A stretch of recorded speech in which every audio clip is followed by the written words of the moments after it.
Ассалаумағалейкум ардақты ағайын, эфирде Колеса News. Шетелдік көліктер қашан қалай заңдастырылады деген сұрақ маған жиі қойылып жатыр. Бүгінгі видеоны осы тақырыпқа арнаймыз.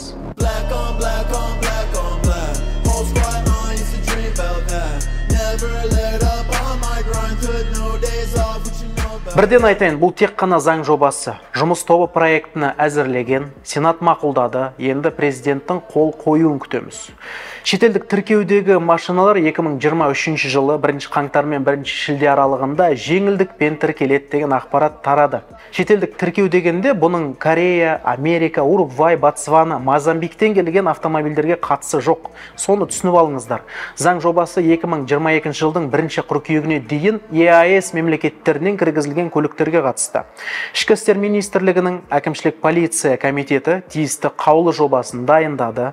Құжатқа сай қылмыстық іздеуде жүрген, сондай-ақ оң рөлді машиналар заңдастырылмайды, бірақ оң рөлді көліктерге қатысты мәселе тағы талқыланады.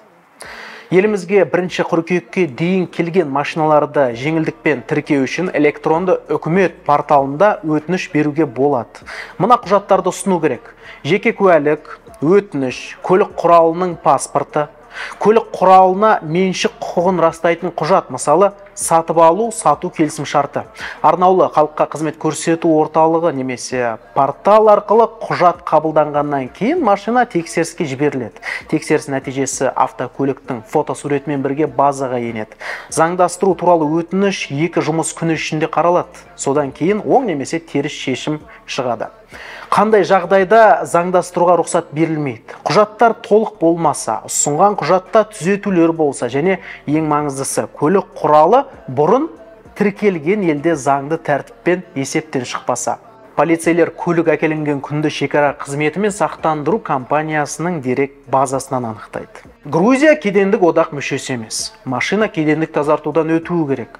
Легализацияға рұқсат алған азамат алғашқы тіркеу ақысы ретінде 200 мың теңге төлейді. Мұндай машина утиль алымнан босатылады. Қырғызстандық автомобильді заңдастыру үшін сол елдің заңына сай алымдарды төлеп кедендік тазартудан өткізу қажет. Ондай машиналар 2025 жылғы 1 қаңтарға дейін сату құқығын шектей отырып Қазақстанда тіркеледі. Аталған мерзімнен кейін сатуға рұқсат. Армениядан келген көлікті заңдастыру оңайырақ. Автомобиль Еуразиялық экономикалық одақ тауары болып танылғандықтан сату құқығы шектелмейді. Тағы қайталаймын, оң рөлді көліктердің мәселесі әлі талқылануда. Әкімшілік полиция комитеті түсіндіргендей, заңдастырылатын машинаның шыққан жылы мен экологиялық классына қатысты шектеу жоқ. Алайда қаулы жобасына өзгеріс енуі мүмкін. Алдағы уақытта тың жаңалықтарды осылай жылдам жеткізуге тырысам, бізді бақылап жүріңіздер. Ол үшін экранның астындағы қоңырауды басу керек. Лайк, коммент, subscribe. Келесіде көріскенше.